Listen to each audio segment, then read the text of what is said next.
Buenas tardes, darles la bienvenida a un nuevo programa de Herencia y Coherencia, Historias que cambian vidas. Es realizado por Cerval y transmitido por Radio Universidad de Chile y por nuestro canal de YouTube Centro Cerval Chile. Hoy día nuestra invitada es Verónica Undurraga Schüller. Es licenciada en Historia, doctora en Historia y profesora asociada del Instituto de Historia de la Pontificia Universidad Católica de Chile. Por años se ha dedicado a la investigación y al estudio de diversas temáticas, tales como la historia de género y de las emociones, los prejuicios de género y la inserción femenina en el mundo del conocimiento. Ha publicado varios libros, entre los que destacan Los rostros del honor, Pioneras, mujeres que cambiaron la historia de la ciencia y el conocimiento en Chile, e Hilvanando emociones, rupturas y vínculos dentro de lo femenino.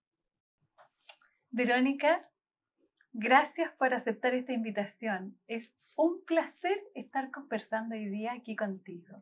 Muchas gracias, Susana. El placer es mío. Como te comentaba alguien antes, este espacio es muy original y muy necesario. Uno generalmente se escuda detrás de un rol, detrás de una profesión, y uno hace una performance en el espacio público y no necesariamente deja ver quién uno es. Exactamente. Buenísimo. Bueno, y me tomo de ahí para preguntarte, ¿sí? Verónica, ¿de dónde vienes? ¿De dónde vienes? Ha sido tu mapa de ruta histórico? Sí. A ver, vengo de una niñez muy introvertida. Yeah. Nosotras éramos 3 hermanas y bueno, una familia de mujeres. Mi papá hablaba de mis mujeres. Mis mujeres. Sí, mis mujeres. Y bueno, y fue una infancia en los años 80, en el periodo de dictadura. Yo nací el 74. No recuerdo obviamente los primeros años, pero sabemos cómo era vivir en los años 80 con verdades que no llegaban a todo el mundo, con sistemas restrictivos de prensa, sin acceso a la información, y también comparándolo con ahora, un espacio donde uno no tenía acceso a la tecnología como lo tienen ahora los niños. Uno se vinculaba con el mundo cultural a través de los libros. Sí. Y los libros no estaban online en internet, era mucho más limitado en ese sentido, pero a la vez te daba posibilidades ilimitadas en la medida en que uno podía desplegar la creatividad y el ingenio de manera mucho más amplia, con más libertad. Por ejemplo, yo le he dicho a mis niños, sobre todo al mayor, con la chica ya no me resulta mucho, es más tecnológica, y yo le decía a mi hijo mayor, que ahora tiene 20 años, tú no puedes ver una película basada en un libro sin que antes hayas leído el libro. Perfecto. Y al principio yo era bien autoritaria y le decía, por ejemplo, no, El Señor de los Anillos te lo tienes que leer y después ver la película. ¿Por qué? Porque tu mente va a quedar encasillada en la mirada del director de la película. Y te va a impedir a ti construir los personajes, construir los escenarios de acuerdo a tu propia creatividad. Genial. Entonces, en ese sentido, ese mundo, si bien era más restrictivo desde varios aspectos, al no estar tan atiborrados, llenos de tecnología, a uno le permitía desplegar su imaginación. La imaginación y la creatividad, ¿no? Sí, totalmente. Buenísimo. ¿Qué número de hija eres? Soy la mayor. Eres la mayor. Soy la hija del rigor. Soy la hija del rigor, sí. La hija del rigor. Soy la mayor, después tengo una hermana que viene muy seguido, es 1 año y medio menor que yo, que es médico. Ya. Y mi hermana chica, que tenemos 9 años de diferencia. Y ese es el concho. Es el concho. Ella no recibió la misma educación que nosotras las mayores. No. No, y mi hermana menor es productora de cine. Así que Bien. somos todas de ámbitos muy distintos, pero todas nos desarrollamos profesionalmente. Y éramos un orgullo para mi papá. Ay, bien. Sí. Sí. Me acuerdo en una presentación de un libro mío, el libro que publiqué a partir de mi tesis doctoral, mi papá se me acercó muy emocionado al final y me dijo: estoy muy orgulloso de ti, no sé de dónde salieron ustedes tan inteligentes. Entonces él también, con una dosis de mucha humildad. De humildad, sí. Y de hacernos brillar, de darnos también las oportunidades. Y de creer en nosotras. Y de creer, sí, importante.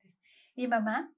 Mi mamá también, mi mamá muy, muy involucrada con nosotras. La verdad es que, bueno, vengo de un sector social privilegiado, tuve acceso a una educación particular, privilegiada, acceso a bibliotecas, mi colegio tenía laboratorios, y por lo tanto, y a la vez vivíamos en un ambiente en el cual, claro, nuestros papás nos hacían hacer sentir que nosotras éramos capaces. Por ejemplo, yo tenía mucho interés por la lectura, mi mamá me inscribió en las bibliotecas municipales y para poder sacar libros, leer, y así a mi hermana chica siempre se desarrolló, mi hermana del medio siempre tuvo inquietudes científicas y mis padres apoyándonos.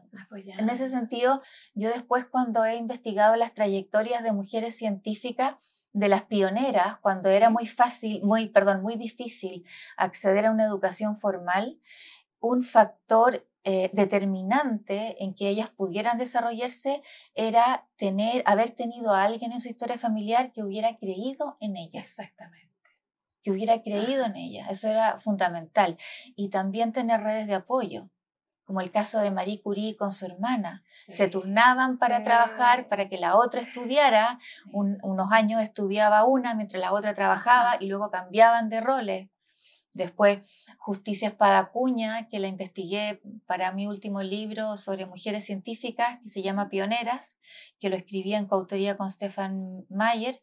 Justicia Espadacuña, la primera ingeniera de Chile y de Sudamérica, tenía un papá bien particular, un papá que incentivó a sus hijas y a sus hijos a tener la misma educación.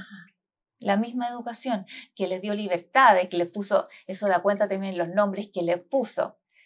A ella Justicia Espada, a otro hijo Sansón.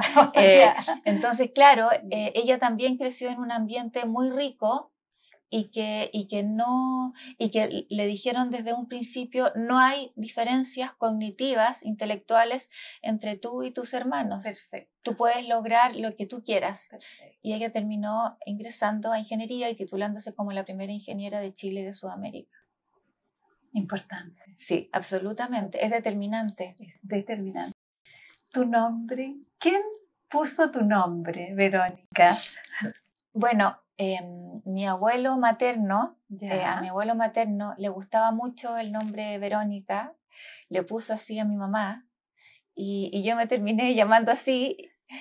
Claro, en esa época se usaba perpetuar los nombres de los padres en los hijos, ya no es tan así. Yo a mi hija quise que partiera su historia desde sí misma y le puse Natalia. Perfecto. Pero después terminé reconciliándome con mi nombre. No es un nombre tan común, de mi generación no era tan común, ahora es mucho más original, no hay muchas Verónicas. Después cuando empecé a investigar, a estudiar, estudié latín en la universidad y ahí descubrí el origen fonético de mi nombre, y claro, Vero viene de verdadero, ícono es imagen en griego. Entonces, verdadero ícono, ¿por qué? Porque la Verónica, que no se sabe si existió, esa Santa Verónica que le puso el paño a Jesús mientras iba camino al Calvario, el verdadero ícono, la verdadera imagen de Dios, de Jesús, es el paño. Es el paño donde quedó grabada su imagen, y de ahí se habría construido la leyenda que existió una mujer que se llamaba Verónica. Entonces el vero ícono se pasó al nombre de esta mujer. ¡Qué lindo! Entonces es bonito. Sí, tiene todo un trasfondo, ¿no? Sí, totalmente, sí.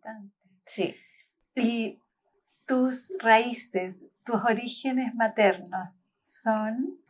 Sí, bueno, inmigrantes alemanes que llegaron a Valparaíso, pero estamos hablando de comienzos del siglo XX. Entonces, claro, mi abuelo materno era Schüler-Geise.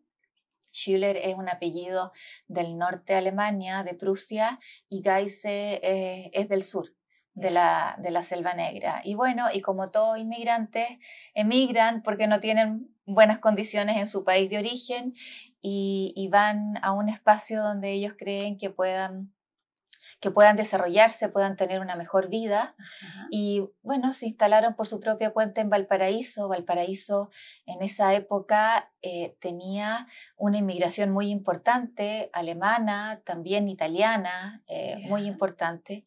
Y por ejemplo, hay anécdotas muy interesantes. Yo tuve un profesor en la universidad, Ricardo Krebs, que es Premio Nacional de Historia. Bueno, don Ricardo nos contaba en clase que él solo habló alemán durante los primeros 18 años de vida. O sea, vivían una vida en un círculo muy cerrado, endogámico, se casaban entre ellos, iban a colegios de sus colonias.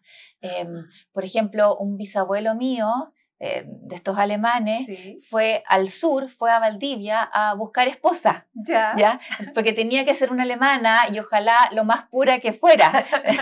Entonces, claro, es un círculo muy reducido, y así fue en los cerros de Valparaíso. Habían espacios específicos donde estaban los alemanes, otros donde estaban los italianos, y bueno, era una sociabilidad muy endogámica. Pero bueno, ya eso se rompió en la generación de mi abuelo, que se casó con Josefina Gatica, ya chilena, totalmente, pero mi abuelo, un alemán, o sea, muy orgulloso de sus orígenes. Muy orgulloso de sus orígenes, sí. Ahora, no logró que ninguno de sus hijos estudiara alemán. Y yo todavía lo tengo como algo pendiente. Como pendiente. Sí. ¿Y la historia de amor de tus padres? ¿Sabes qué? No la tengo muy presente. Mis padres tienen poca diferencia de edad. Creo que mi papá murió el año 2018. Fue una muerte muy rápida. Desde que le diagnosticaron cáncer duró como 3 semanas. Yo estaba en Portugal en una estancia de investigación de un proyecto europeo, y como tengo una hermana médico, mi papá tenía siempre episodios de enfermedad, tenía problemas al riñón. Entonces le dije: Fernanda, o sea, ¿realmente está mal? ¿O es una de las tantas veces que está mal y se recupera? Me dijo: vente. Se compré un pasaje al día siguiente, hice no sé cuántas escalas, llegué a Chile y menos mal vine, y mi papá falleció joven relativamente. Y bueno, mis padres se conocieron, la verdad es que no sé ni cómo se conocieron, pero fue una historia de esfuerzo. Mi mamá estudiaba pedagogía en inglés y dejó de estudiar cuando se casó con mi papá. Esa era una trayectoria muy común en las mujeres de esa época. Lo estudié. Acabo de terminar un libro sobre la historia de las mujeres en la Universidad Católica, y bueno, y ahí pude constatar que había una importante matrícula femenina en los años 40, y que luego se produjo una restricción de esa matrícula femenina. O sea, se instalaron una suerte de cuotas de género en beneficio de los hombres, para que entraran hombres. Entonces, por ejemplo, por carrera solo pueden entrar 10 mujeres.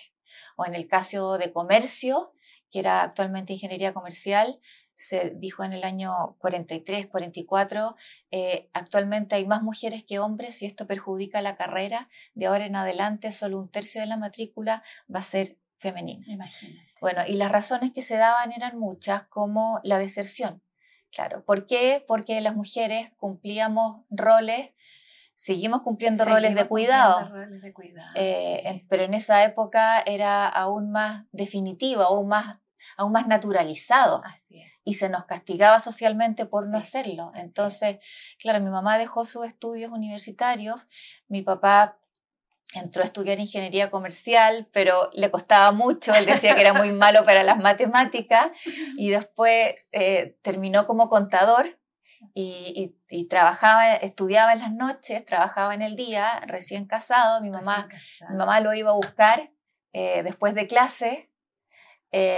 Y algo muy bonito que mi mamá nos contaba, que se demoraron 5 años en tener hijos, en que yo naciera. Yeah.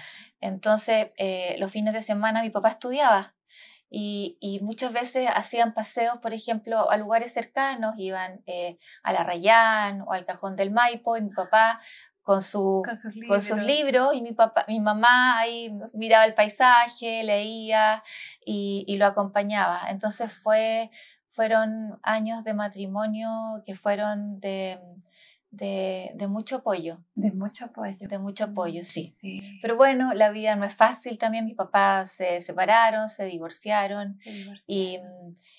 Pero se divorciaron ya cuando nosotras éramos grandes. Yo ya estaba en la universidad. Ajá. Mi hermana chica estaba en el colegio, claro. Ajá. Sí. Y yo me hice muy cercana a mi papá. Al papá. En esa época. Okay. Muy cercana a mi papá. Porque... Ay, me emociona, sí. Porque sentía que estaba muy solo. Muy solo. Y traté de estar con él lo más que pude. Sí. Y después fue otra etapa en que estuve muy cerca de él, fue cuando estaba escribiendo mi tesis doctoral. Y él se cambió a vivir a un departamento muy cerca de donde yo vivía y tenía una pieza que no ocupaba, y yo me instalé ahí, compré una silla, una mesa de esas plásticas grandes, y tapicé las paredes con mis bases de datos, con mi genealogía, y ahí escribí parte importante de mi tesis doctoral. Entonces yo de repente tomaba un descanso, me iba a tomar un té y estaba con mi papá. Entonces esa también fue una etapa en la que estuvimos juntos. Sí. No hablábamos tanto, pero mi papá no era tanto de hablar de sus emociones. Bueno, los hombres no eran educados y todavía no han sido educados para hablar de sus emociones, ¿cierto? Sí. Los niños no lloran, se dicen. Hay hasta una canción de The Cure, sí. Boys Don't Cry, ¿cierto? Sí. Pero lo acompañaba y siento que para él era muy reconfortante esa compañía. Sí. Sí. Estar. Sí. Sí. Sí. Así que esos son más o menos mis orígenes. Sí, orígenes importantes, ¿no? Sí. Sí. Sí. Y bueno, y también me refugié mucho en los libros. También cuando, claro, en esta época en que no había tan buena convivencia familiar, uno siempre busca puntos de escape, de refugio. Y mis papás no eran tan lectores, pero había una pequeña biblioteca chiquitita. Y empecé a leer, bueno, y los libros de ahí no eran adecuados para una niña de 12 años, 13 años. Entonces mi mamá no se dio cuenta que yo empecé a leer. Y de repente le empecé a comentar: mamá, este libro de esta mujer que estuvo con tantos hombres, pero nunca le pintaron un retrato, qué injusto, pero ¿cómo estuvo con tantos hombres? Sí, porque bueno, tuve una relación con tal. Entonces yo le empezaba a contar a los 10 años cosas que no eran necesariamente para mi edad, y mi mamá me dijo: ya, te vamos a meter a una biblioteca, sacamos carnet de una biblioteca, sí, para que no. Ahí van a regularla, no, este para usted no. Sí, ahí la censura materna, pero ese encuentro con la literatura fue fundamental. Fundamental. Fue fundamental. Porque además se abre un mundo, ¿no? Totalmente. Una dimensión gigantesca. Totalmente. Y por eso yo le decía a mi hijo, como te comenté inicial, primero lee el libro, no veas la película, porque tu imaginación va a ser coartada por la imagen que tiene el director de la película respecto al libro. Sí. El libro es muchas más posibilidades de la entrelínea, sí, ¿no? Sí, totalmente. Verónica, ¿y tu pasión por la historia? Es una pasión. Así que es una buena palabra. Es una buena palabra. A mí me apasiona lo que hago. Para mí me siento una mujer muy privilegiada. muy privilegiada porque trabajo mucho, soy muy autoexigente, me involucro en muchos proyectos, en más de los que puedo, de los que puedo desarrollar en un tiempo razonable, pero tengo una gran ventaja y un gran privilegio de desarrollarme en algo que me apasiona. No tengo fines de semana, muchas veces no tengo noches. Las dedicatorias de mis libros siempre son hacia mis hijos por el tiempo robado. Me gusta esa expresión, el tiempo robado. El tiempo robado. Pero tengo un compromiso ético también con mi trabajo, porque yo me dedico a rescatar, o he intentado rescatar historias, sobre todo de mujeres que no han sido rescatadas por la historia con mayúsculas, Sí. y que han sido determinantes. Han sido determinantes desde muchos aspectos. Desde los aspectos más convencionales, como formadoras de hijos, de futuros ciudadanos, madres también. Determinantes, absolutamente. Por ejemplo, María Luisa Fernández, una gran literata, pero a la vez madre de Vicente Huidobro, un genio, muy cercano a ellos. O sea, ella alimentó la pasión por la literatura de Vicente Huidobro, y ella en sí era una gran escritora, absolutamente desconocida, muy desconocida. Y yendo contra su esposo también, porque el esposo encontraba que este hijo era un perdido, que hiciera algo provechoso, y María Luisa, su madre, siempre lo apoyó. O sea, desde esta faceta más convencional, tradicional, de formadora de hijos que después van a tener, y de hijas, un desarrollo brillante que van a cambiar la historia de nuestro país. También mujeres que rompieron límites y entraron en espacios masculinos que no estaban pensados para ellas, que tuvieron muchos costos personales. Y bueno, y esas mujeres abrieron el camino para todas nosotras. Nosotras no podríamos haber alcanzado los lugares que hemos alcanzado ahora si no hubiera sido por ellas, y faltaba mucho reconocimiento. ¿Y de dónde surge esa pasión o ese deseo del rescate para el reconocimiento? Yo creo que también me fui dando cuenta a medida que me fui abriendo al mundo. Sí. Yo vivía, claro, en un espacio muy cerrado en los años 80 también, en un colegio de monjas. Cuando entré a la universidad se me abrió un mundo, y después, pero seguía siendo muy ingenua. Ahí ya habías elegido estudiar historia. Sí, había elegido siempre. ¿Por qué? Porque siempre quería saber cómo yo me había convertido en lo que era, desde muy chica. Chiquitita. Desde muy chica. ¿Por qué? Desde que tenía 13 años. ¿Por qué yo soy así y no soy de otra manera? De otra manera, ¿Por qué pienso así?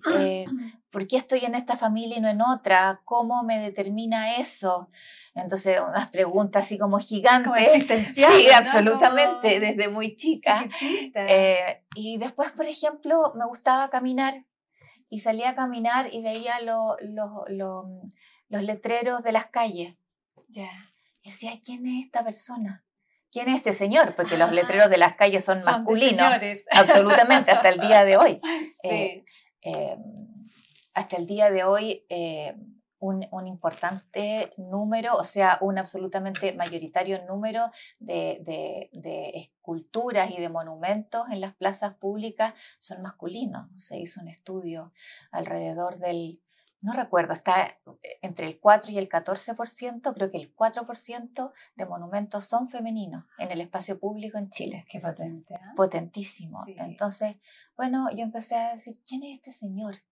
¿Por qué esta calle tiene su nombre? Y ahí quise saber y saber y saber y saber. Me gustaba mucho escribir. Estuve entre estudiar literatura y estudiar historia, pero ese afán por saber cómo llegué a ser lo que soy, cómo mi sociedad llegó a ser lo que es, me llevó como a ir a los orígenes. Perfecto. A ir a los orígenes.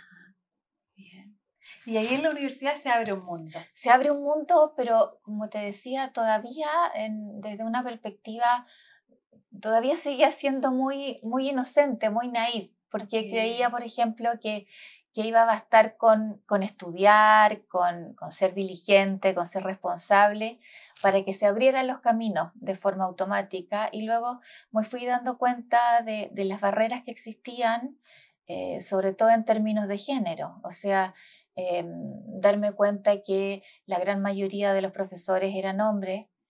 ¿Dónde estaban las investigadoras? ¿Por qué? Porque se habían dedicado a ser madres, porque habían tomado esa decisión en algún momento de sus vidas, o también porque la carrera por el mérito no era suficiente, que habían espacios que permitían a los colegas hombres desarrollarse de manera más fácil o que tenían más herramientas, porque Más yo veía espacio también, ¿no? totalmente muchas redes que existían para ellos, sí, y no necesariamente para nosotras. Y de ahí entonces me llevó a intentar comprender por qué sucedía eso. Pero no partí estudiando mujeres, partí estudiando hombres. Ya. Partí estudiando hombres, quise comprender la masculinidad, la identidad masculina. Entonces entré a la historia de género de una manera bastante inusual, Ajá. que es estudiando hombres, y después comencé a estudiar a las mujeres. Ahora, la historia de género no es necesariamente estudiar hombres por un lado y mujeres por otro, es ver cómo interactúan entre ellos y cómo se dan estas relaciones de poder. Exactamente. Pero... Y en ese sentido, el vínculo, ¿qué significa para ti, Verónica? A ver, o sea, el vínculo es lo que nos hace definirnos como personas. Yo no existo como individuo si no soy parte de una comunidad, si no soy parte de una red. Perfecto. Si no soy parte de una red, y mi vida habría sido absolutamente distinta y la vida de todos sería distinta si es que no tuviéramos esa red. Quienes carecen de esa red tienen una trayectoria muy difícil, en muchos casos truncada. Y muy destructiva. Absolutamente, ¿no? sí. Y en mi caso las redes femeninas fueron muy importantes. Bueno, vengo de una familia de mujeres. Familia de mujeres. Mi primer hijo fue hombre, y yo decía, ¿qué voy a hacer? ¿Qué voy a hacer con él? ¿Qué voy a hacer con esto? Porque no sabía realmente cómo educar a un hombre, lo sentía tan raro, sí, lo sentía súper raro. Y luego, por ejemplo, redes también con colegas, con amigas. Después, cuando estudié el doctorado y tenía esta guagua recién nacida, yo falté a mi primera clase del doctorado porque estaba en trabajo de parto, estaba teniendo Y ahí, bueno, mi mamá, fundamental, asumiendo muchas de las tareas de madre. Tengo que ir al archivo, mamá, ya, yo voy a buscar a Julito, mi hijo mayor, al jardín. Y luego la ayuda de una persona que fue muy importante en mi vida, que llegó a cuidar a mis niños y que estuvo conmigo 12 años y que ahora es una falta grande, que se enfermó y no pudo seguir conmigo. Si no fuera por ella, si no fuera por Rosa, yo no habría podido desarrollarme, porque hay una etapa que es muy difícil, que son los primeros años en que uno se está desarrollando como investigadora, que es la etapa del doctorado y los primeros 10 años, los cuales uno tiene que armar un currículum, los cuales uno tiene que publicar sin parar, estar en el archivo. Y a la vez, si es que a uno le ofrecen algún cargo administrativo, como fue en mi caso, que asumí la dirección del doctorado y del magíster en historia en la Católica, además uno tiene una carga administrativa muy fuerte. Entonces, si no hubiera sido por esas dos mujeres, yo no habría logrado lo que logré en esos primeros 2 años, que son trascendentales y que calzan justo con los años en los cuales, si que uno elige ser madre, son los años más duros. Más complejos. Entonces, súper complejo. Entonces, para mí, esa red de apoyo, también mis hermanas, fue y sigue siendo súper importante. fundamental. Como es una red que sostiene, que da soporte, sí, ¿verdad? Y que da soporte emocional también. Emocional, sí. Emocional. Sí. Totalmente, uno no puede sola. Y las trayectorias de las mujeres en Chile, en las sociedades latinoamericanas, pero en Chile, como se ha estudiado, es muy fundamental el rol de la abuela, de los abuelos en general, pero sobre todo de la abuela, para que las madres trabajen en todos los sectores sociales, particularmente en los sectores populares. Sí. Las abuelas crían a los hijos. Las abuelas crían a los hijos. Sí. Y vecinas. Y vecinas también. Y vecinas. Es decir, estas redes femeninas son esenciales. ¿Cierto? Son esenciales y hay que sacarlas a la luz. Exactamente. Bien. Sí. ¿Y cómo derivaste, Verónica, en el estudio de los masculinos? Lo que pasa es que, a ver, siempre me han interesado, le digo a mis estudiantes que me gustan las cosas difíciles. Me pongo como desafíos complejos. Me gusta indagar, hurgar en las cosas que no están a simple vista. Entonces, empecé haciendo mi tesis doctoral sobre el honor. ¿Ya? El honor era como la representación de las personas ante la sociedad. No era necesariamente acceder a algún puesto de poder. Entonces me interesó ver cómo los sectores populares también se sentían sujetos de honor. Ajá. El honor no se remitía a la élite que tenía los grandes cargos, que accedía al cabildo, que accedía a los cargos más importantes en términos militares, sino que también los sectores populares accedían, aspiraban a un honor. A un honor. Entonces, para descubrir esto, los sectores populares generalmente no sabían leer y escribir, o sea, era un sector de la población ágrafa. También los sectores de la élite tampoco sabían necesariamente leer y escribir, o sea, la lectoescritura estaba muy restringida en la época colonial. Perfecto. En el siglo XVIII. Sí. Entonces, tuve que acceder a ellos a través de documentos que me permitían rescatar algunas de sus voces sin que ellos los hubieran escrito. Estaban los documentos judiciales, los juicios. Entonces empecé a ver juicios por injurias, por calumnias, por heridas, por homicidios, y ahí aparecían los testimonios verbales de estas personas involucradas en los juicios. Y allí empecé a ver cómo el honor en términos de sexualidad masculina, pero también de representación de fortaleza física, era un elemento fundamental en la construcción de la identidad masculina. Entonces, allí está, por ejemplo, la figura del Don Juan. El hombre en los sectores populares construía su identidad a partir de la exacerbación de su sexualidad, y era una masculinidad muy competitiva. O sea, y eso también es algo que no he descubierto yo. Por ejemplo, Pierre Bourdieu, en La dominación masculina, señala que los hombres también son esclavos de la sociedad patriarcal, también son esclavos de la dominación masculina, porque están obligados permanentemente a demostrar su masculinidad, permanentemente a competir, y eso es muy desgastante.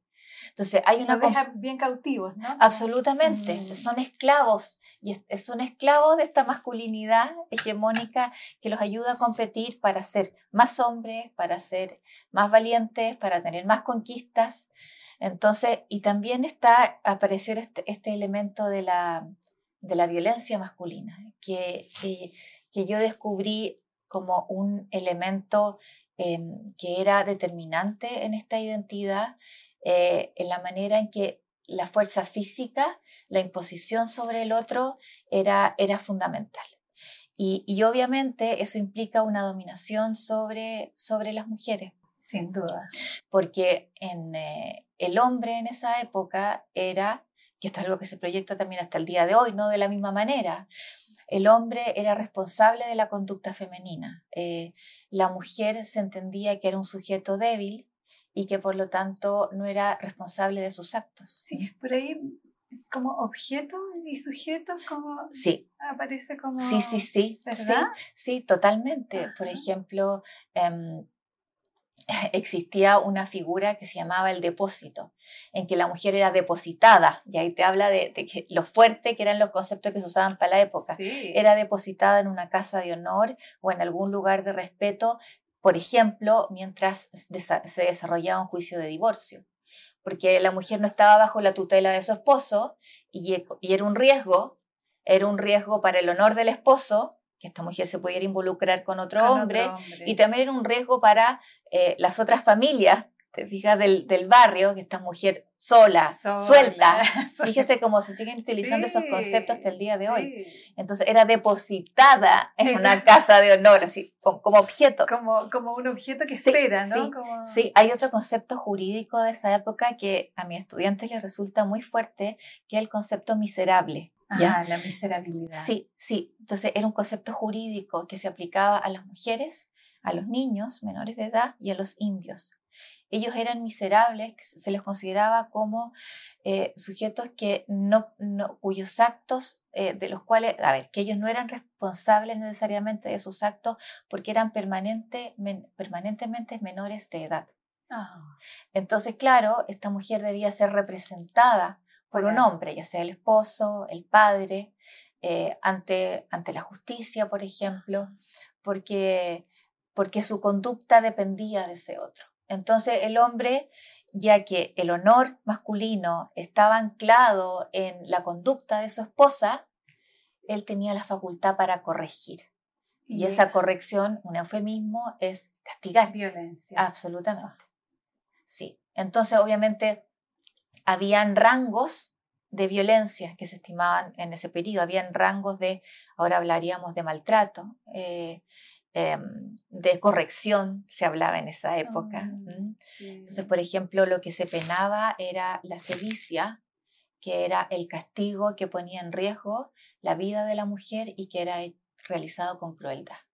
Y esa era la principal causa que presentaban las mujeres para divorciarse de los hombres. No el castigo físico, porque eso era tolerado. Estar en el borde de la muerte. Exacto, exacto. Y ser castigada con crueldad. Y si las mujeres estaban al mismo nivel de los niños también recibían eso. También. Y los esclavos. Y los esclavos. También. O sea, encontrarme, yo cuando investigaba la tesis doctoral, como eran documentos antiguos, a uno no le pasan los documentos físicos porque están en riesgo hay que conservarlo. Entonces uno está en una sala oscura con estas máquinas de microfichas, ¿sí? Donde uno va pasando el rollo o la lámina de microficha. Entonces era... cuando veía estos procesos por violencia, por heridas, por homicidios, era una situación como agobiante, porque estaba en este lugar oscuro viendo todos estos relatos de sangre, de castigo. Me acuerdo perfecto de unos relatos terroríficos de tortura, o sea, de cómo la dueña de un esclavo, un niño, lo torturaba le echaba, qué terrible, la esperma de la vela. O sea, por ejemplo, lo azotaba y después le echaba esperma de vela. Unos castigos terribles. Terribles. Y eso, claro, me oprimía. Uno se encuentra con historias de vida realmente extremas. Que son de supervivencia, sí. ¿no? Y eso es lo que me ha interesado a mí. Nunca me ha interesado estudiar los grandes políticos, las grandes batallas, las grandes instituciones. Hago como una suerte de ejercicio etnográfico. Trato de acercarme a las historias de vida, a cómo sentían las personas comunes y corrientes, cómo vivían, cómo se relacionaban los vecinos. Y de ahí llegué también a la historia de las emociones. Perfecto. Y ahí por ahí aparecen todos estos, cómo se vinculan, ¿no? Totalmente, porque... Y de ahí se vincula con mi historia también personal. Eso de tratar de entenderme a mí. Y nosotros, yo no me explico sin mi historia, tú no te explicas sin tu historia, la sociedad no se explica sin su historia. Y me ha interesado reconstruir también la historia desde lo social, como una historia desde abajo, desde los sujetos, desde la raíz. No desde las instituciones. Sí, yo pensaba a propósito de no solo desde la imagen, ¿no? Sino de lo vero, de la verdad, así como de lo más profundo. Desde la experiencia. Sí, desde la experiencia. Y finalmente es como ir buscando las particularidades que dan la generalidad, ¿no? Y eso es maravilloso. Y eso es otra cosa. Es maravilloso cuando uno se encuentra, llevo como 15 años trabajando también historia de las emociones. Ya. Cuando uno se encuentra con cartas, por ejemplo, Ajá. con cartas de amor entre amantes, o con cartas de madres a hijos, con diarios de vida, es un lujo. O sea, uno accede al alma de esas mujeres de 1920, de cómo ellas construían sus vínculos, de sus temores. Por ejemplo, un día llegué feliz a un almuerzo familiar y dije, lo tengo que mencionar, el bibliotecario de Humanidades de la Universidad, Domingo Navarro, que es un apasionado por la historia y sabe que yo estudio historia de las emociones, historia de mujeres, me escribió un mail en plena pandemia, me dijo, fui a una feria y encontré un diario de vida de una joven, Luz Arrieta, de 1920. Yo dije, Domingo, no puede ser, en plena pandemia sacamos permiso para que no pasara el diario de vida. Y yo dije, y llegué a un almuerzo familiar y dije, me encontraron tesoro, esto. Y mi mamá me dijo, ¿y a quién le importa lo que pensaba una niñita en 1920? ¿Te fijas? Porque puede ser visto como una historia insignificante porque nos han enseñado que la historia es la de los héroes. Pero todos tenemos historias. Sin duda. Y poder acceder a ese relato de esa joven de 1920 permite entender muchas cosas. Muchas cosas. Permite entender cómo son las jóvenes hoy, permite entender cómo yo fui también. Sin duda. Y es algo, como me dijiste tú, es una pasión. Es como... Me llena, así, me ilumina. Sí. Sí. Y yo siempre le digo a mis hijos, ojalá que ustedes tengan el privilegio que he tenido yo de poder trabajar, aunque trabajo mucho, pero en algo que me llena el alma. Así es. Me llena el alma, así que soy una gran privilegiada. Ajá. Me ha costado, pero es un privilegio. Es que ir a las aguas profundas es una cosa compleja, ¿no? Sí.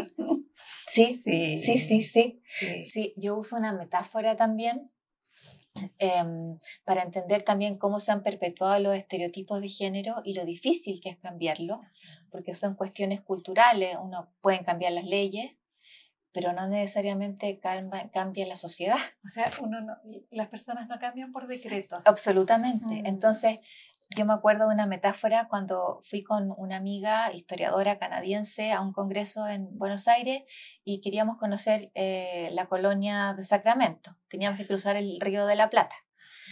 Y era un río que es un río oscuro, cafezoso, que es como denso. Entonces yo miraba el río y le dije, Sonia, te parecerá muy loco lo que estoy pensando, pero este río es como la historia. La parte de arriba, la superficie es como avanza más rápido, ¿cierto? Sí. Pero la parte de abajo arrastra limo, tierra, ramas, material, y esa historia tiene otro ritmo. Y otro tiempo. Sí. Y los estereotipos de género, por ejemplo, están en esa historia lenta. Y nosotros no nos explicamos sin ese limo, esa historia densa que nos marca desde nuestra primera infancia. Te voy a contar una anécdota. Mi hijo mayor, que ahora tiene casi 21 años, fue hijo único durante 8 años, después nació mi hija, y el primer viaje en avión que él hizo, de haber tenido unos 4 o 5 años, llegó al jardín infantil feliz, contando, subí en avión, quiero ser piloto. Y su mejor amiga del jardín, Josefina se llama. ¿Ya? La Jose le dijo, yo también quiero ser piloto. Y él le dijo, no, tú solo puedes ser azafata. Oh. Entonces, yo dejo pésimo a mi hijo con esta anécdota, pero el pobre no tenía culpa. Y yo obviamente nunca le enseñé que los oficios para las mujeres eran distintos que para los hombres, pero él fue al aeropuerto y solo vio pilotos hombres. Por supuesto. Y las mujeres en el avión eran azafatas. Sí. Entonces, de inmediato, él absolutamente, y le puso una barrera a su amiga. Tú solo puedes ser azafata. Y desde pequeños hemos recibido esa información. Ajá. Ese es el limo del Río de la Plata, ¿cierto? Que es difícil de transformar. Sí. Y estamos permanentemente bombardeados por ese, y formados. Ajá. Por ese tipo de experiencia. Exactamente. Y en esto de la historia de recoger la historia, en ese sentido, ¿cuál es tu historia, Verónica? ¿Mi historia personal o mi historia... ¿En qué sentido? En el sentido de mi historia de vida. Sí. Ese entretejido, ese... Sí. Ay, constituye. Me cuesta hablar de eso, me cuesta. Siempre rehuyo la pregunta, porque bueno, las personas, lo que significa el concepto persona es máscara. Sin duda. ¿Cierto? Máscara. Sí, entonces, nosotros vamos en el espacio público con estas máscaras mostrando lo que queremos mostrar. Sí, yo lo tomo, ¿sabes de dónde lo tomo? Desde esta niña chiquita que probablemente las preguntas existenciales partieron mucho antes de lo que tú recuerdas, y es como preguntarse, ¿qué hago acá? ¿Por qué soy así? ¿Por qué estoy en esta familia? Que son preguntas que los niños se las hacen y después las olvidan, pero algunos sí las recuerdan. Entonces yo me tomo de eso y digo, sí. ¿Cuál es tu historia? Porque esa pasión te lleva como a indagar en las particularidades más hondas de personas y sujetos aparentemente anónimos. Sí. Y eso te constituye y te va constituyendo también. Entonces me pregunto, ¿qué será lo tuyo que constituye también a otros o a los radioescuchas? No, tienes toda la razón. Uh-huh.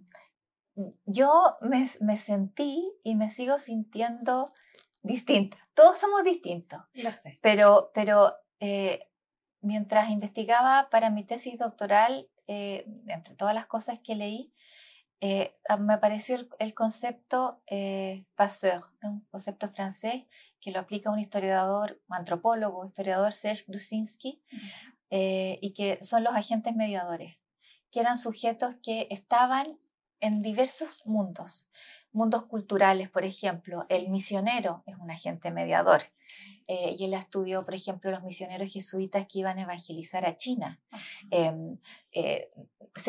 Dejaban su hábito de misionero católico y adoptaban indumentaria del lugar donde iban a evangelizar. Por supuesto, tenían que aprender el idioma. Sí. Entonces eran los intérpretes, por ejemplo, en la zona de frontera de Chile, del río, desde alrededor del río Biobío, ¿cierto?, que era territorio mapuche, habían sujetos, los conchavadores, que eran comerciantes, que eran mestizos, que sabían mapudungún, que sabían español, que comerciaban entre los españoles y los mapuches. Eran sujetos mediadores, conocían ambas culturas. Y yo me sentí súper identificada con ese concepto, porque, claro, yo por mi origen, podría haberme dedicado a otra cosa, o podría haberme dedicado a ser, por ejemplo, pedagoga y haber estudiado historia, pero haber optado por no investigar, por haber hecho clase en un colegio, tener un horario, trabajar de lunes a viernes, tener vacaciones con mis hijos, pero me decidí optar por un camino que era el más difícil. Pero yo creo que si hubieras hecho eso se te hubiera marchitado el alma. Sí, me siento que, claro, me relaciono con mundos muy distintos, muy distintos. Me ha tocado, por ejemplo, tener ayudantes que que tienen 35 años, casi 40 años y siguen pagando el CAE, por ejemplo, con gran esfuerzo. Sí. De mis compañeras de colegio, eso no existe, o sea, la universidad se la pagaron sus papás, ¿te fijas? Entonces, en términos sociales, conozco muchas realidades, mis estudiantes tienen realidades muy disímiles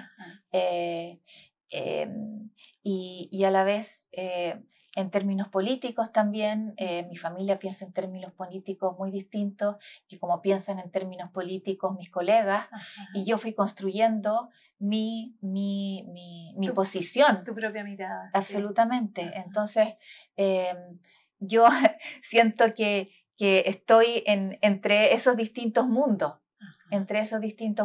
y que claro, en un mundo yo soy de extrema izquierda y para el otro mundo yo soy de extrema derecha, ¿te fijas? Sí. Y por eso creo que me ha interesado conocer las singularidades y valorar estas historias de vida que son excepcionales.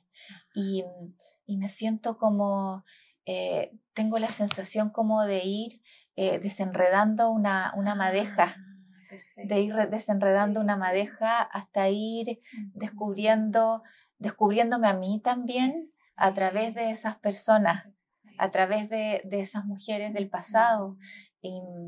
Y también en ocasiones como no son grandes personajes de la historia, aparecen fragmentos. Ajá. Fragmentos de ellos. Está el diario de vida de esta niña, sí. Y después busco, por ejemplo, las propiedades que ella tenía, su testamento, y hay una carta que aparece por acá.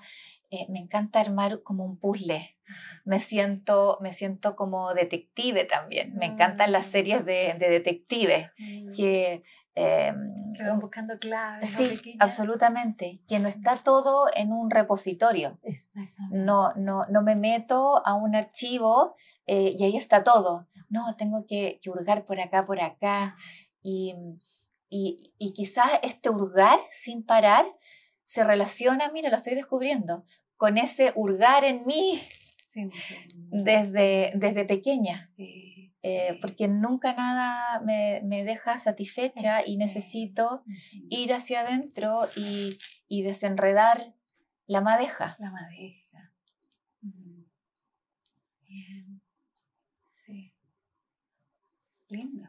Sí, es bonito. Porque es como que vas como recogiendo afuera, pero también dentro y se va como entretejiendo. Sí. Como un nuevo tapiz, ¿no? Sí, absolutamente. Sí. Y bueno, y también tengo, desde que nació mi hija, tengo un compromiso también por allanarle el camino a ella. O sea, y ella como representante también de las nuevas generaciones de mujeres para que no les cueste tanto. Para que no sea tan compleja. Sí, para que no les cueste tanto y para darse cuenta que ellas tienen capacidades, pero que existen en muchas ocasiones estas barreras culturales que dificultan el avance o la inserción en ciertos espacios, pero que al ser conscientes de ellas, nosotras podamos romperlas de a poco, generar redes también entre nosotras. Sí, perfecto. Y sobre todo que me he dado cuenta a través de todas estas trayectorias femeninas que he estudiado del pasado, que la independencia económica de la mujer es fundamental. Es la salida. Es la salida, no solo es la salida para poder mantenernos a nosotros mismas, para poder mantener a nuestros hijos, a nuestra familia, es nuestra salida a situaciones de violencia. O sea, ¿cuántas relaciones de pareja, cuántos matrimonios se han mantenido? Lo he visto en la historia. Matrimonios infelices para las mujeres, donde hay situaciones de maltrato, porque las mujeres no se pueden mantener a sí mismas, porque no se han desarrollado, porque porque no han logrado desarrollar una carrera o un oficio que les da libertad y que es una vía de escape. Una ruta. Es como en esto de, ¿qué rol percibes que juega el miedo en todo aquello que me has mostrado? Bueno, pues en términos personales, yo me siento en muchas cosas una persona no necesariamente miedosa, pero que sí toma muchos recuerdos. Como cautelosa. Sí, intento dominar las situaciones, intento controlarlas, lo cual es absolutamente imposible. Es absolutamente... La ilusión. Es absolutamente... La ilusión de control. Sí. Y por ejemplo... para cada entrevista o obviamente para cada clase también estudio y siempre tengo la idea de que tengo que estudiar el doble de lo que enseño en una clase por las preguntas que me pueden realizar y estoy siempre con cautela. Por ejemplo, mi hija ahora está con una amiga no voy a decir el lugar porque no, es como hacer publicidad, en un centro de diversiones. ¿Ya? Y le he dicho, Natalia, no te separes de la mamá de esta niñita, no vayas a tal cosa. Y bueno, soy aprensiva, soy muy consciente de los peligros, soy muy consciente sobre todo de los peligros que corremos las mujeres, las niñas, los abusos. He visto también relacionarme con esos documentos judiciales de abuso, de maltrato, me ha hecho ser muy cautelosa y darme cuenta de los riesgos y de los peligros que hemos y de los dolores que hemos atravesado muchas mujeres y que están en un espacio muy cercano. O sea, los abusos se dan dentro de la familia, dentro de la vecindad, dentro de los vínculos más cercanos. Y hay que educar, y hay que educar frente a eso. Tenemos una misión también. Verónica, te voy a preguntar, así como para atrás, ¿cómo te viviste los embarazos de un niño y una niña? Bueno, muy distinto, pero no necesariamente por ser niño o niña. Cuando nació mi hijo, como te dije, bueno, cuando me dijeron que era niño, porque quería saber lo que era, dije, ¿qué voy a hacer? ¿Qué voy a hacer? No, siempre viví entre mujeres, pero mi primer embarazo lo viví, bueno, los dos fueron embarazos difíciles en el sentido que ¿cómo decirlo? Una de las arterias uterinas no drenaba tanto, entonces eran guaguas pequeñas, y tuve que guardar reposo en algunos de ellos, no tan prolongado, pero sí fue un embarazo con cautela, otra vez. Sí. Los dos. Y obviamente mi primer hijo fue también fue muy, muy deseado porque para mi familia, como para la familia de mi ex marido, era el primer nieto, era el primer sobrino, entonces había mucha emoción. Yo ya tenía el interés de entrar a un programa de doctorado, y había hecho un magíster, no lo había podido terminar porque inicialmente me interesó estudiar historia medieval y yo cuando me di cuenta que me fascinaban los archivos y que quería trabajar en archivos chilenos porque no iba a tener acceso a ese material que europeo, porque es historia medieval, dije quiero hacer un doctorado y quiero hacer un doctorado en los temas que me interesan pero en Chile.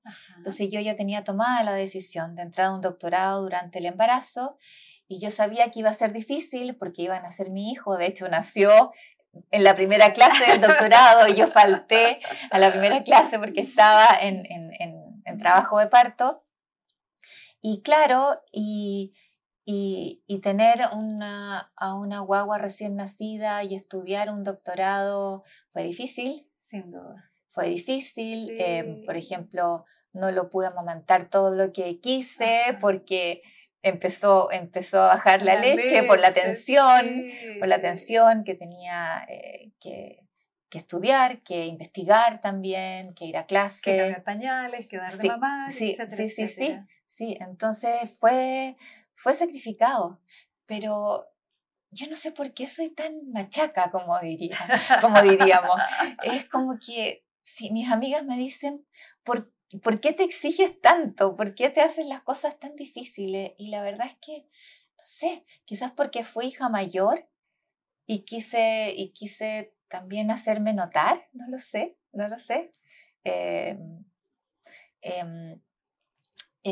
Entonces, claro, fue difícil y obviamente no había ni pre ni postnatal. Nada.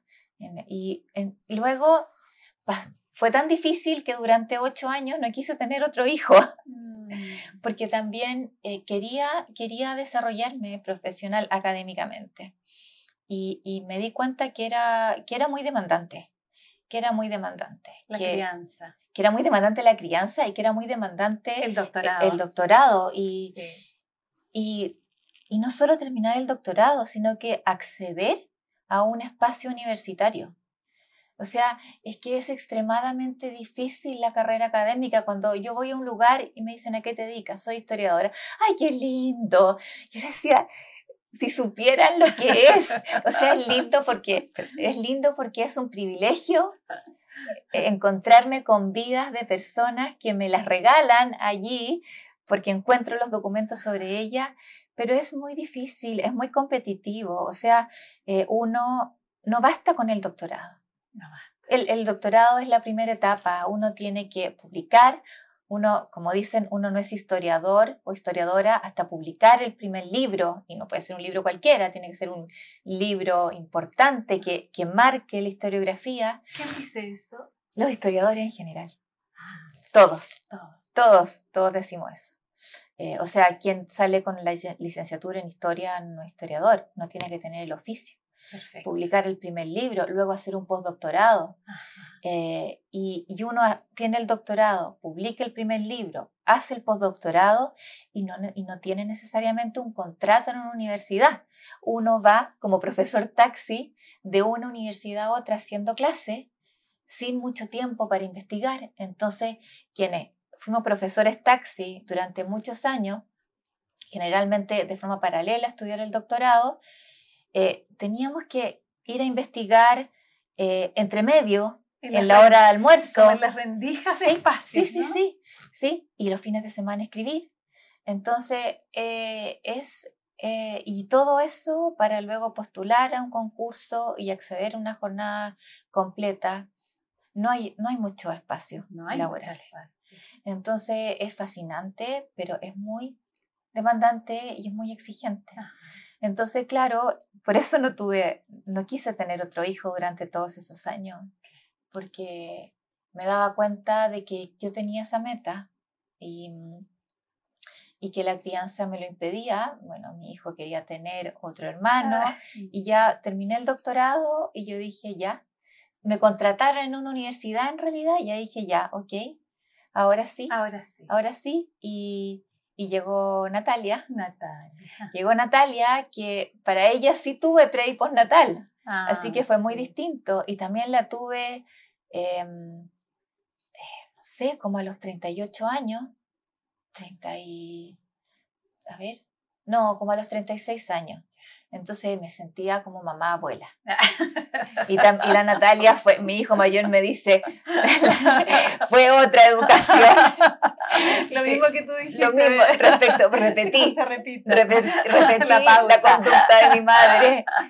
Mi hija menor, sí. O sea, fui la abuela, la consentí, no le exigí tanto como a mi hijo mayor. Y claro, y es distinto, es distinto. Y doy gracias de haber tenido un hijo y una hija. Sí. He aprendido mucho de sus experiencias. Por ejemplo, en mis cursos de historia de género yo les cuento anécdotas como esa del piloto de mi hijo. Sí. Yo aprendí mucho sobre género acompañando a mis hijos durante su infancia. Por ejemplo, como mi hijo en un colegio de hombres, la forma para denigrar al compañero, para tratarlo mal, era feminizar el nombre. Por ejemplo, Juan, Juanita. Entonces yo pensaba, qué fuerte, ¿cierto? Sí. Qué fuerte que la identidad femenina sea un elemento para menoscabar al otro. Y obviamente que mi hijo y sus compañeros decían eso porque lo decían lo de los cursos mayores y ellos lo reproducían. Exactamente. ¿Te fijas? Entonces fue un aprendizaje interesante y yo lo usaba, pobre, sobre todo mi hijo mayor, como una suerte de conejillo de India, con las anécdotas que él me contaba, los juegos que él tenía con sus hijos, cómo iba construyendo su identidad masculina. Sí. Fue para mí como mucho más que leer quizá a Simone de Beauvoir, a Pierre Bourdieu, porque era verlo cotidianamente. Y en el siglo XXI. Exactamente. Así como 15 minutos nos dijeron que ya había acabado la entrevista. No te puedo creer. Pero no te puedo creer. Es que estaba muy buena. Yo quiero hay dos preguntas que no las quiero dejar en el tintero. Quiero preguntarte sobre la envidia. Uy. Está muy presente en todas partes, está muy presente en... a ver, yo creo que es la gran enemiga de la sororidad. La sororidad, la hermandad entre mujeres, Sí. la envidia, por eso la educación es fundamental, pero también hay envidia en los espacios laborales, ¿cierto? Cierto. Y es algo, por ejemplo, hay un estudio muy interesante que yo le hago leer a mis estudiantes en mi curso sobre historia de las emociones, que es hacer un estudio de las brujas en el siglo XVII en Europa a través de la emoción de la envidia. Entonces, cómo ciertas mujeres que tenían ciertos patrones en las comunidades, que eran solas, ya sea porque eran viudas o eran solteras, eran significadas como mujeres envidiosas, como mujeres que no tenían hijos y que por lo tanto envidiaban la fertilidad de las mujeres que tenían hijos. Y ahí viene el mal de ojo, por ejemplo, que hacen estas mujeres. Entonces las transforman en brujas porque proyectan en ellas esta emoción de la envidia, porque supuestamente ellas envidian la fertilidad de las mujeres jóvenes, de las mujeres que tienen hijos, y allí las marginan y en ocasiones terminan denunciándolas como brujas, ¿ya? Entonces, la emoción de la envidia está muy presente en la historia de la humanidad.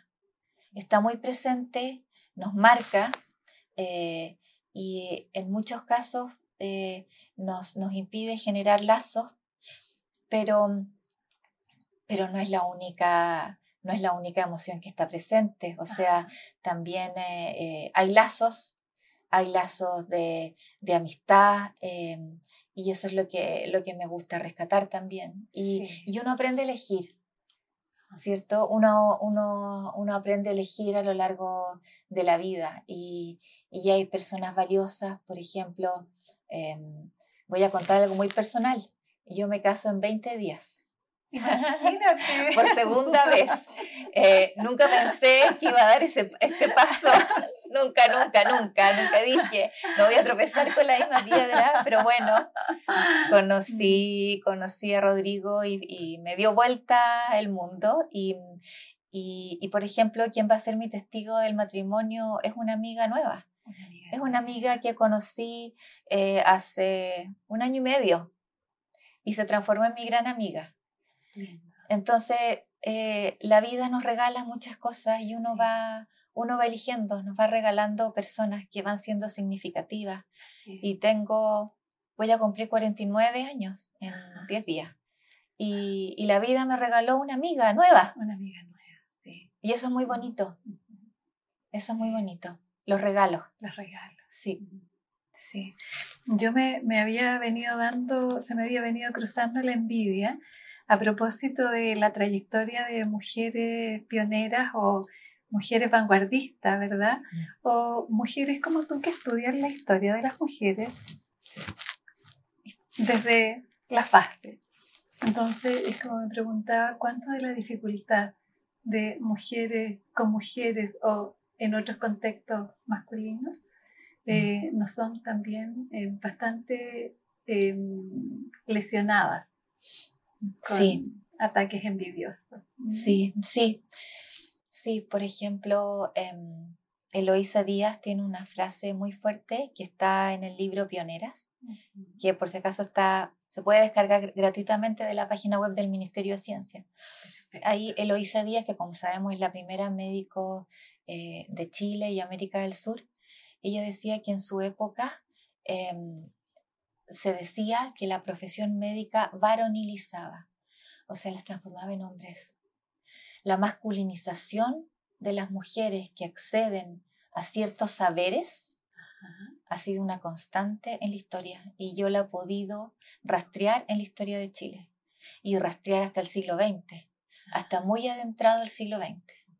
Entonces, la envidia y también el rechazo por las mujeres que han quebrado límites, que se insertan en espacios que no han sido pensados para ellas, o que le quitan un cupo a un hombre. Eso es algo que se decía, lo he visto en los documentos de esta historia de las mujeres en la Universidad Católica, que acabo de terminar el libro. Se decía hasta muy entrado, los años 80 incluso, los años 90. Hasta ayer. ¿Cierto? Hasta ayer. O sea, sí. Que ustedes les quitan un cupo a un hombre, ¿cierto? Se discutió mucho si valía la pena abrir matrícula a las mujeres en la Facultad de Medicina en la Católica, porque se asumía que ellas no iban a terminar la carrera y le iban a quitar un cupo a un hombre. Que sí la iba a terminar. Que sí la iba a terminar. Sí. Y la forma de solucionarlo es, dijeron, ya, los últimos 4 hombres que entran a la carrera generalmente no la terminan. ¿Ya? Eliminemos esas 4 vacantes para darle 4 vacantes a mujeres, pero no que entren con esos puntajes inferiores, que entren con los puntajes más altos. ¿Ya? Entonces, el camino es mucho más difícil. El camino es mucho más difícil y está lleno de barreras estructurales, materiales. Por ejemplo, barrera estructural, el decreto Amunátegui, que recién a partir de él... Levántalo para nuestro radio escucha. Recién a partir de él, en 1877, se les permitió a las mujeres acceder a la universidad. O sea, antes del decreto Amunátegui no se podía. Eso es una barrera jurídica, legal. Después se le permitió a las mujeres acceder, pero no podían acceder porque no recibían la misma educación que los hombres en los colegios. Entonces, ¿cómo iban? Eran mujeres excepcionales las que podían dar los exámenes y acceder. Luego, Justicia Espada Acuña logró acceder a ingeniería en la Universidad de Chile, pero estudió en un edificio donde no había baños para mujeres. ¿Te fijas? Sí. Y luego estas barreras que las masculinizaban, las transformaban en hombres a las mujeres que accedían a estos espacios que eran tradicionalmente masculinos. Y ahí hay mucha envidia. Hay mucha envidia. Y hay estas barreras y estos estereotipos, pero por eso me gusta estudiarlos y por eso me gusta publicarlos y sacarlos a la luz. Y te agradezco este espacio porque permite sacarlos a la luz, porque nos damos cuenta de ellos, porque los tenemos tan adentro. En la parte más profunda del río. Allí, del río, allí donde está el limo, donde cuesta cambiar y donde todo es denso y los llevamos ahí y no nos damos cuenta. No nos damos cuenta. Así es. Y nosotras los reproducimos, así que muchas gracias. Bien. Y Una pregunta más.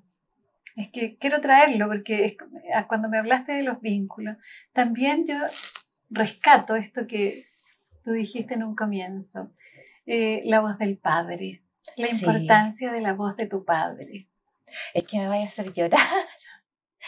Sí, porque mi papá partió muy rápido, como te dije, en 3 semanas. Y el último libro se lo dediqué a él. Y me acuerdo la frase que le puse por creer en su hija y enorgullecerse de sus logros. Emocionante. Sí, es muy emocionante porque mi papá era una persona muy sencilla, muy emotiva. No era una figura tradicional masculina autoritaria que buscara el éxito. Era muy emotivo, era una persona muy sensible, extremadamente sensible. Y eso le daba una debilidad con la que yo empatizaba, pero a la vez que procuraba proteger. Entonces, claro, y perderlo y verlo también, verlo débil en algunos momentos. Fragilizado. Sí, no fue fuerte, fue bonito. Fue bonito porque me permitió conectarme también con una masculinidad distinta. Exactamente. No hay un tipo de masculinidad. Hay distintas formas de masculinidades y conectarme con esa faceta de mi papá también me permitió formar a mi hijo. Mi hijo también es muy sensible. Y encontrar también a mi futuro marido, que también es muy sensible, yo lo veo también como un regalo de mi papá. Perfecto. Así que me emocionaste. Es que es muy emocionante, sí. Sí. Porque es como que también levantar la importancia del reconocimiento a través de la voz del padre. Sí, mi papá está muy presente, siempre. Sí, por eso quería traerlo. Gracias. Gracias, Verónica, por esta preciosa entrevista donde nos abriste tu corazón. Gracias, me emocionaste mucho. Gracias, Susana.